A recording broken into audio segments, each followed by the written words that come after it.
I mean, come on. Like the soundtrack,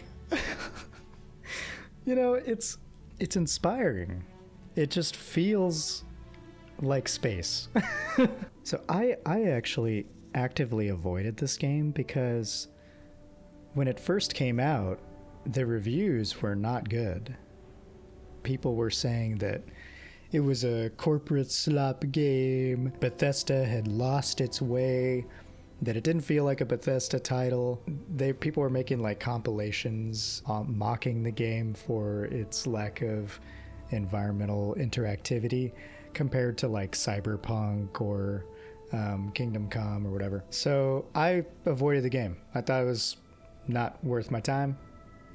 It from the videos and from the shorts that I saw that were in the media, I was like, dang, this game sucks. I'm not really interested in it. But they reduced the price recently to $50 for the base game. And I was like on a sci-fi kick. I've been watching Star Trek Deep Space Nine again. I was reading some of the Star Trek novels. I was like really enjoying it. And I was getting an itch to play a space game.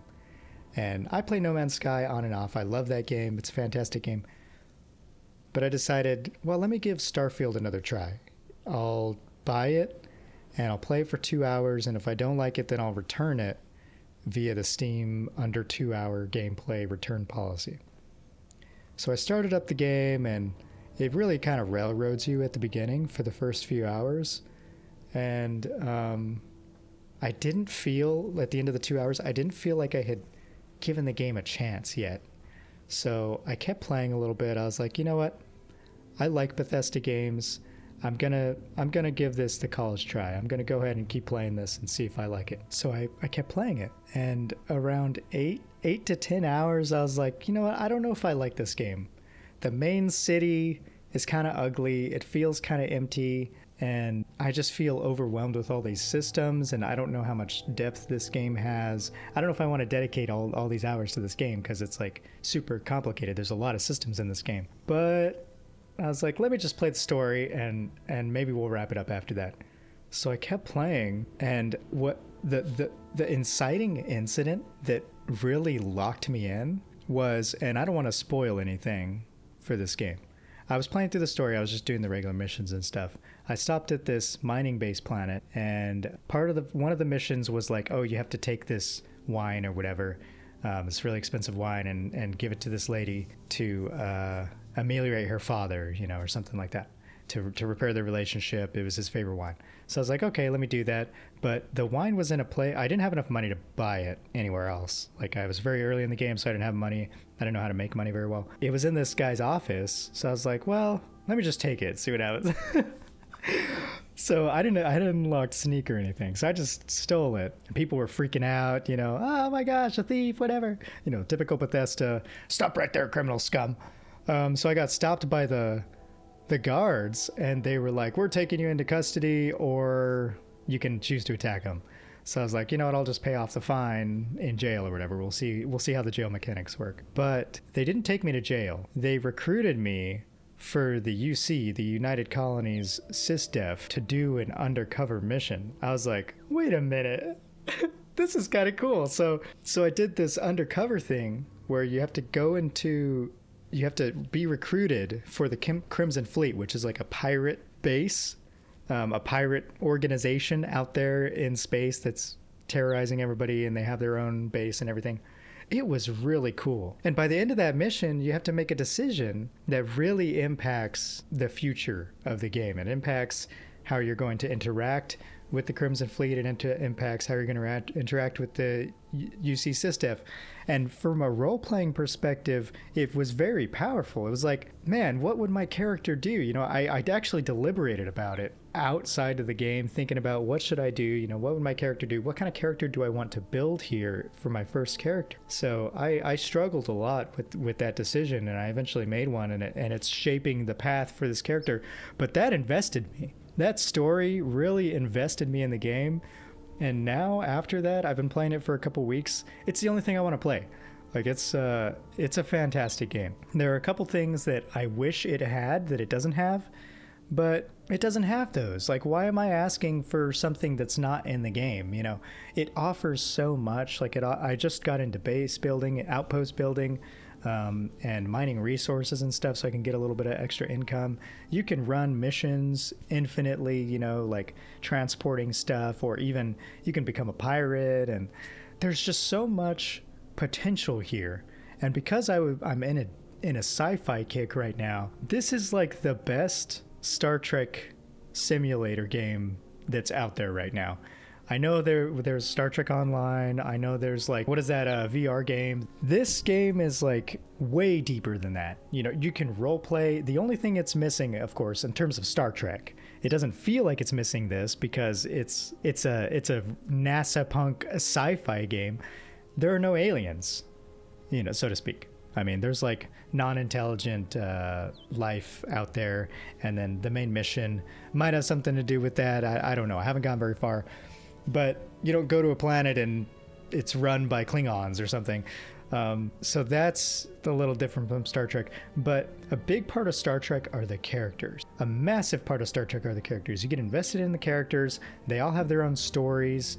They all have their own motivations and personalities and character growth arcs and everything. And that's what makes the show really good, is the characters and the situations that they find themselves in and what decisions they make that impact the story going forward based on those decisions. That's the biggest part of Star Trek that I love, on top of the sci-fi aesthetic and stuff.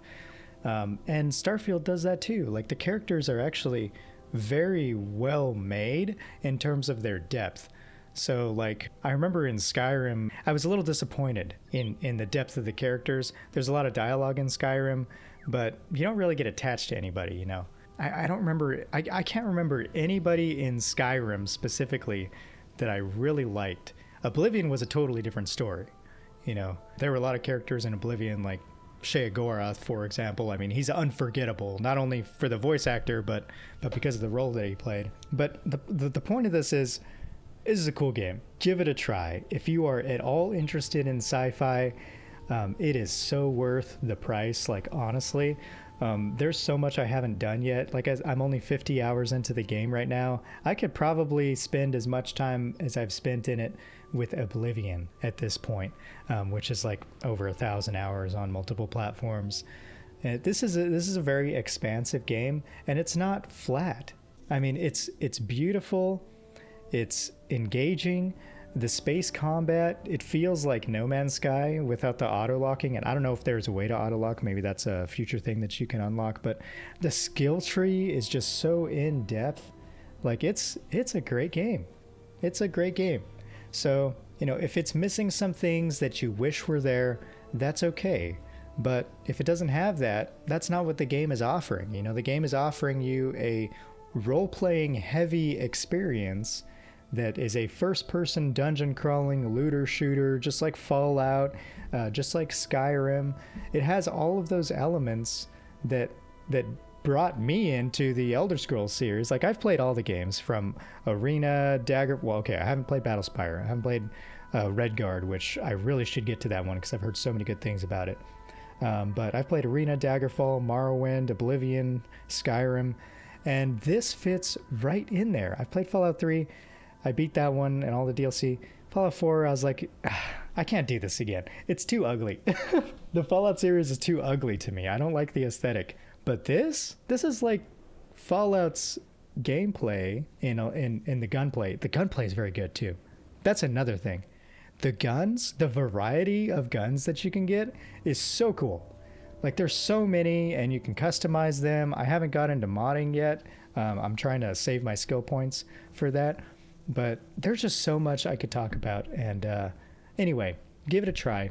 Don't listen to the haters, because people who haven't played the game or have tried the game and then just were totally tilted as a result of what they heard about the game, those kind of people are not able to objectively evaluate whether the game is actually going to live up to expectations or not. This is a good Bethesda game. It has so much role-playing potential, and oh my gosh, the aesthetic is just so cool. The ships, it feels real, you know, and they really went for that. It feels like believable. So yeah, there's so many cool side quests that I don't want to spoil anything, so I'm not sharing specifics. But this game is also full, just like the other Elder Scrolls games. It's full of all these little side quests, little stories that just add up slowly to build and flesh out the world. It's great. I'm loving it. I'm loving it. So anyway, all that to say, if you haven't yet, give Starfield a try. It's coming out on the PlayStation 5, and I'm recording this before April 7th, before they release the Free Lanes update, which adds a ton of features, including like cruise mode, where you can get out of your ship while it's going in cruise, and you can interact with your crewmates and stuff. So they're not only that, they're adding a bunch of new features, and I would check it out. It's coming out on PS5. If this came out on PS5 back in the day, I probably would have bought it. But it didn't. It was an Xbox exclusive. I don't have an Xbox. I don't know if I actually didn't have a PC that could run it, to be fair. You know, I think I think back when Starfield came out, I was still on a 1080 Founders Edition, which might have been able to run the game on low settings. But yeah, this is also a demanding game, but I'm sure it's going to run really well on PS5. I saw that they had like a 60 FPS mode and everything. So anyway, all that to say, for all you Starfield enjoyers out there, thanks for watching. And I'll see you in the Starfield.